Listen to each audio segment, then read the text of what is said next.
Now, blow out your candles and make a wish. That's it. You look splendid in a crummy kind of way.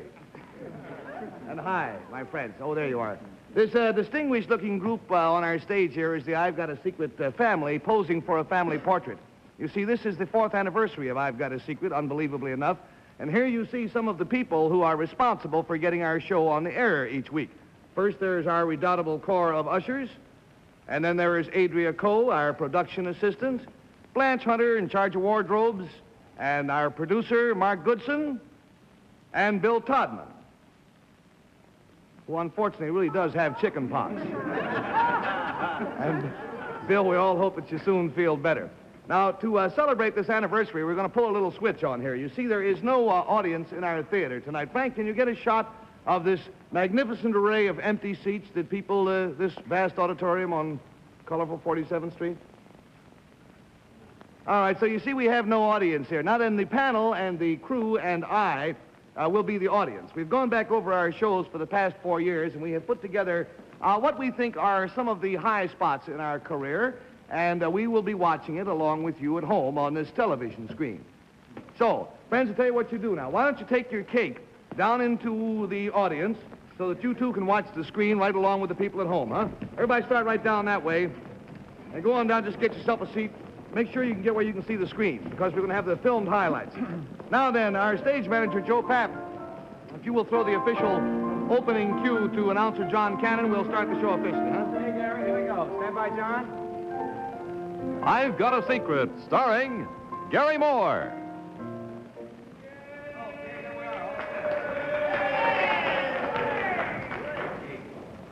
Bigger ovations at the unveiling of a man.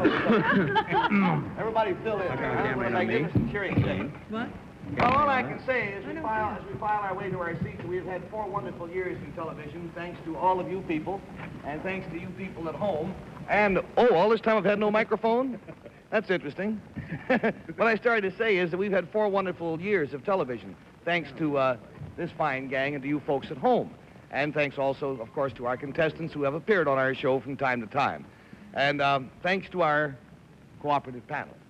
Now, you know, we discovered quite early in our show's history that the audience was very much interested in our panel, not only as performers, but as people. And over the years, we have been able to give our audience many revealing glances into our private lives. As a matter of fact, on our very first show, June 19th, 1952, we had a lady contestant who I just loved.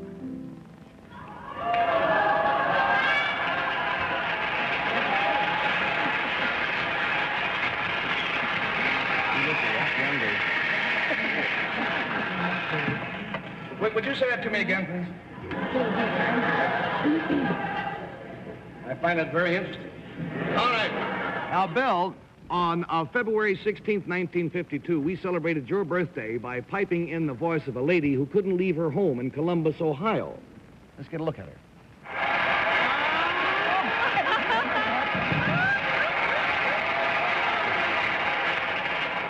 All right, we'll start at the top of the batting order tonight with Bill Cullen. And, Bill, this concerns something that Mrs. Bilson did. Something she did. Mm-hmm. Hello out there in Columbus, Ohio, Mrs. Bilson. Hi. Mm-hmm. Yeah, Miss Bilson, did you do this recently, like, within the last year? No. She said no. Oh. Did you? Emphatically, she said no. Oh. Did you do this more than once, Mrs. Bilson? Many times. Well, is this something you do once a year, like on a special day or something? No. Did you do it a long time ago? Where are you? There you are. Is it something that's gone out of style since you did it? No. Now, Jane, where were you on the night of December 1st, 1954? I don't want you to answer that because you were sitting on this stage across from Inspector Fabian of Scotland Yard, who had shadowed you all of the previous Saturday. And here we go. Well, last Saturday, Miss Meadows, at 1:01, midday-ish, you left your apartment at 1009 at Park Avenue, and you tried to get a cab for a moment, but you got one in a few moments, and the number of the cab you got into, by the way, was 027051. I followed you in a cab driven by a man named Sidney Grossman, the number of his cab was 57552, and you went to 62 West 58th Street, and you entered a hairstylist shop. How fantastic. And I now have a cold because I waited until 2:14 when you left. Faye, you remember the happiest expression you ever had on your face. It was May 5th, 1955, and each panelist had baked a cake for a contest, and Earl Wilson was the judge. Watch this. Which one are you going to award the first prize to? The unanimous decision of the judges, Gary, is at number 3, cake here. That's beautiful. Really, it's a mocha with nut dressing, and it's really delicious. How about having some? Love to, It's Faye. really good. Is this yours?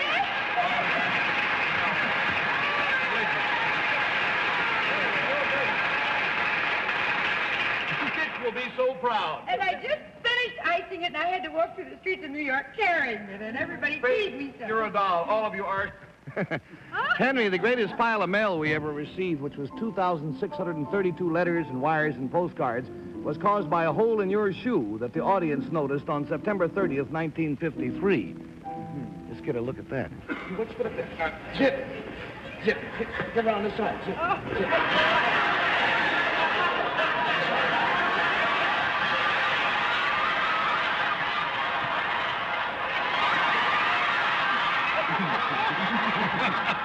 Tripping a monkey.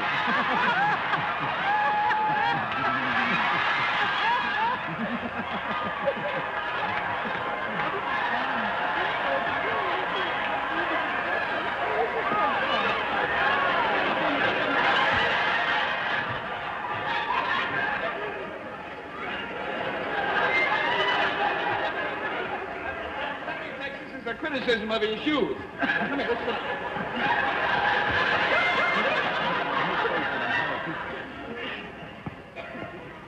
Shine on the shoe.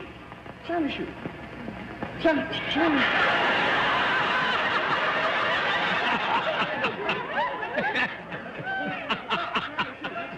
Very good.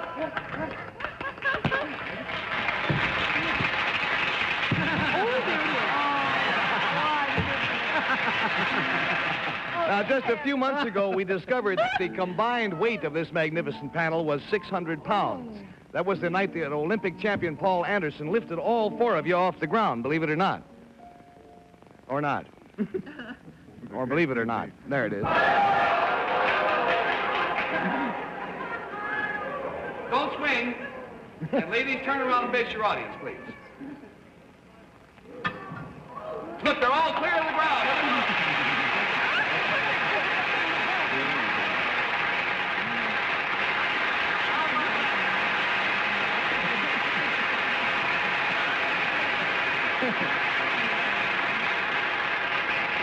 Oh, those are some of the highlights of what happened with our panel over 4 years. We'll take time out now for a little discussion. My first reaction in seeing these films, particularly the original one in 1952, I wondered who that small boy was who was being the moderator.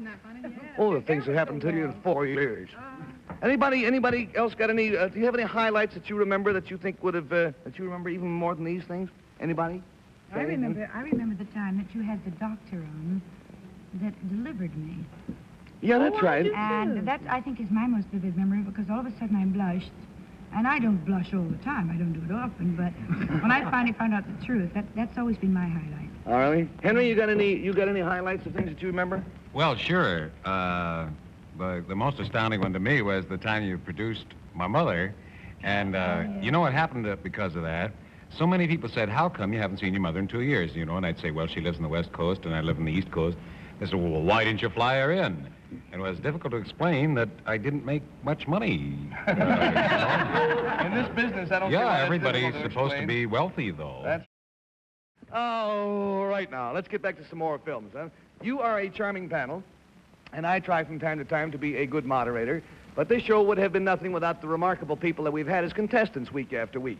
Now, here's just a small sample. March 5th, 1953.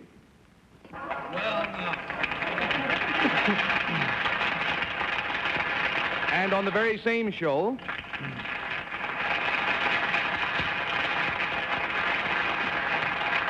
and on March 9th, 1955,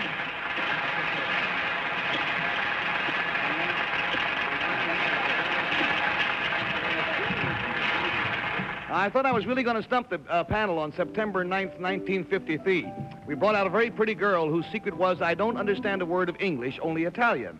I taught her to say yes if I tapped her on the knee once and no if I tapped her on the knee twice. All the panelists were stumped except one. And wouldn't you know who it would be? Is Garry doing something to you?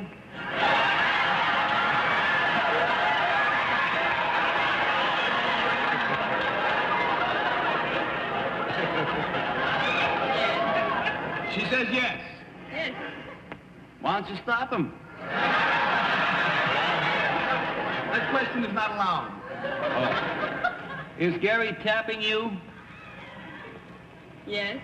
Is he tapping you so many times for yes and so many times for no? Is your secret that you do not speak English? Yes, that's precisely it. Then on June 8th, we had a man whose secret was, I throw knives at my mother-in-law. And he did, too. Oh, I remember that. Yeah.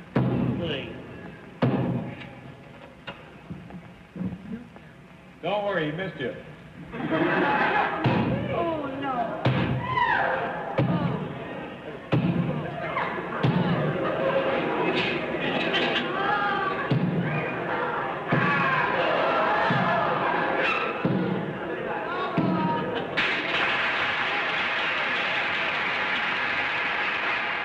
On February 10th, 1954, we had a delightful man with a delightful secret. He couldn't speak English either, so we had an interpreter.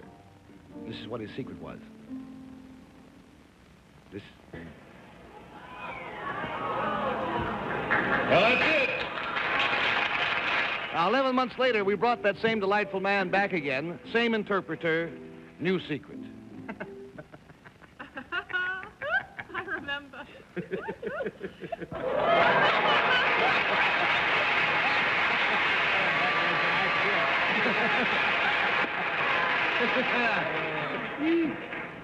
Well, I'll be a schmutzikafagel. What do you know? On December 23rd, 1953, we had a contestant from Columbus, Kansas, and his hobby, if you remember, was saving string. 338 miles of it. 338 miles. What are you going to do with it? Build it big. Oh, you Build mean it bigger. You want to build it bigger? Yep. I hope you will notice this is not just any old string. This is all the same. That is right. Same gauge? Yes, sir. Well, sir, here's your money. You didn't win too much, but by the way, it will go past Pittsburgh. If you go north, it'll reach to Augusta, Maine. If you go northwest, it'll stop right in the middle of Lake Erie. So be careful. Don't go northwest. Okay. And we want you to have a present, sir, from us and from Cavaliers and from Goodson Todman, who are the producers of our show, another piece of string.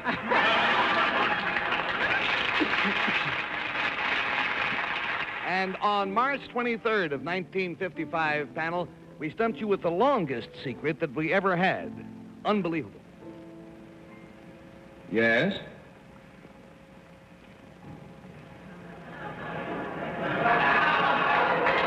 Yes?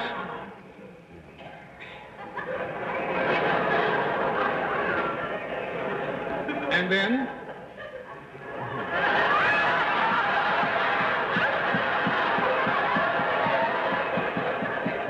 Yes?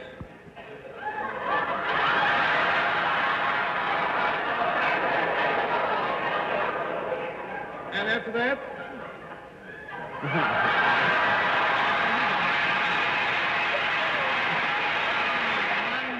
And those are some of the highlights of what happened from our many, many, many contestants.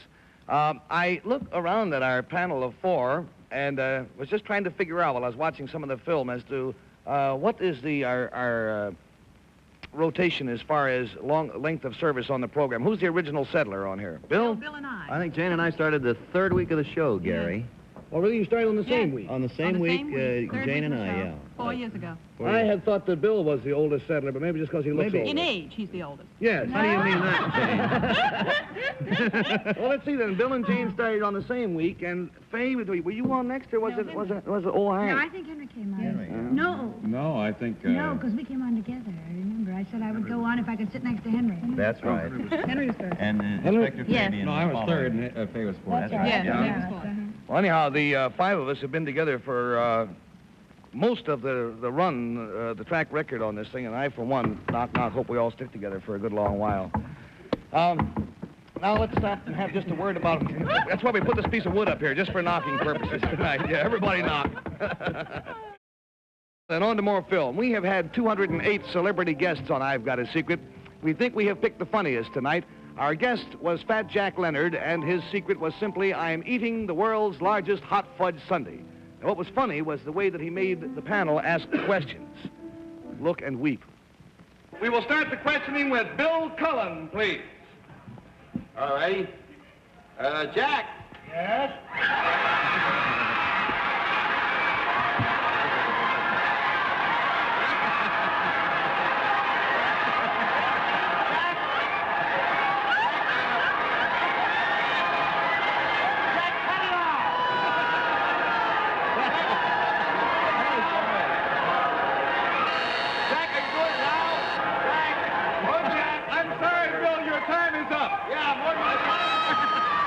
$10 to Jackie.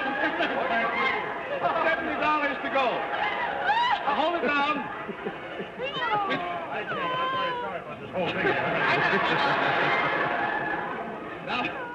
Now we go to our next contestant, Miss Jane Meadows.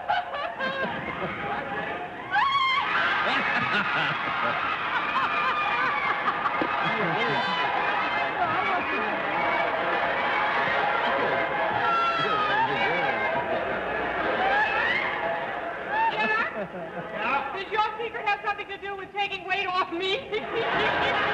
No, but I'm having a ball, I know that.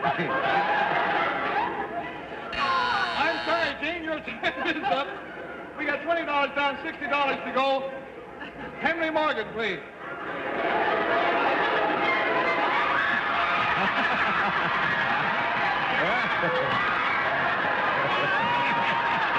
You know,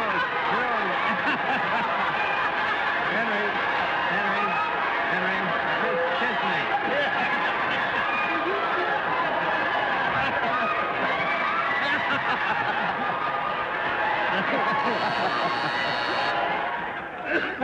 Well, now, a couple of months ago, about 300 sailors off the aircraft carrier Lady celebrated their ship's 10th anniversary right here on our stage.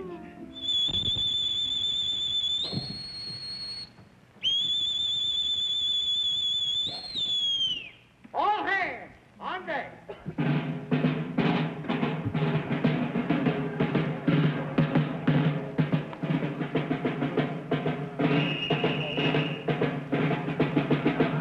Here comes the flight deck crew to move the scenery. These are the fellows who move the airplane.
We have a gift for your ship. This is one of 3 television sets which the Winston people are giving to the USS Lady.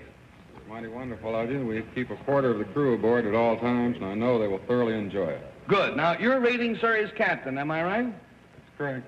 I hate to tell you this, but this television set is an admiral.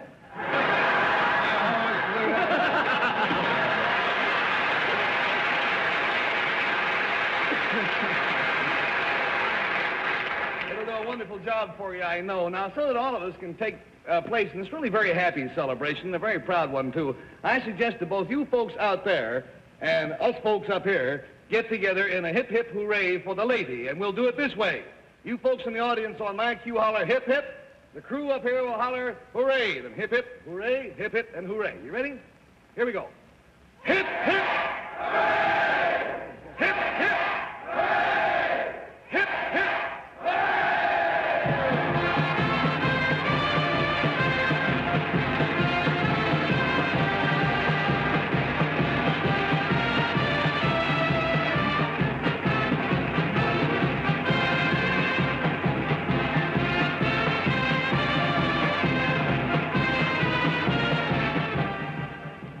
I can say after watching this film is if it all had to end tonight, it's been worth it. Fortunately, it doesn't have to all end tonight. There'll be another show next week when we start our 5th year. Before we knock it off, has anybody got any comments you'd like to make? Henry? I had a small thought, Gar. What's that? And it's something I've thought for a long time, I imagine, but after seeing the films, I know it's true. And I bet the other kids here feel probably the same way. We have too much fun. We shouldn't take money for it. Mark, did you make a note of that? You've just done yourself in, Faisy. I was going to say exactly that. We've had a lovely time. We hope we'll keep on doing it. Well, tonight we showed the ones that were fun. Some night they get to be work every now and then, I must confess. I felt exactly like I was at a party seeing home movies. Yes. Good, maybe we can dig Wonderful. up some more and run these. We can all stay home. Bill? Well, Gary, I agree with Henry about having too much fun, but after what I heard him say about the money, I'm glad he had to show up in his underwear about 3 weeks ago. He may be wearing it out on it. Huh? Okay, Joe. Well, it looks like that everyone has finished all the enjoyment we have at hand, and most of the cupcakes are gone. However, this is not the end of the festivities. As most of you know, next door, our friendly innkeeper has laid out a vast spread of turkey and ham and potables. And so you're all invited next door, and we're all going to be there together for a birthday celebration. So I'll tell you what you do, Rog Peterson. If you'll take your big fat bass drum and start beating and lead off, everybody follow on out the stage door and turn to your right.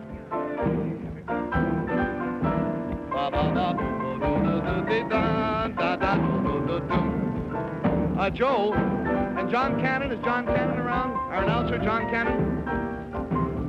Joe, I don't want to get left out on this here now party, so I'll give this to you as stage manager, and you give the official word to John Cannon and do the announcing. Okay, Gary. So, friends, until next week, then, when we start our 5th year, this will be Garry Moore saying bye-bye for all of us. Be very kind to each other, will you? And bye out there. John, will you take this and give the final announcement? I want to go to the party. Okay, Joe. Ladies and gentlemen, travel arrangements for I've Got a Secret are made through United Airlines. United Airlines flies our contestants in fast new DC-7 mainliners. This has been a Mark Goodson, Bill Taubman production.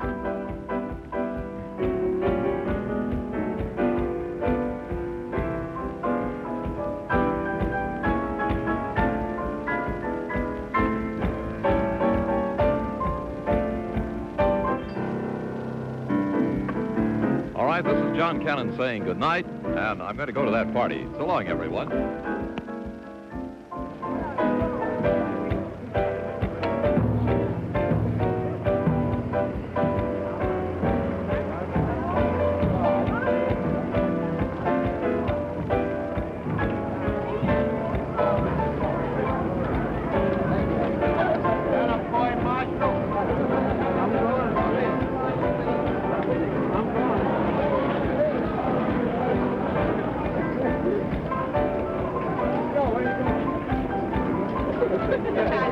Are you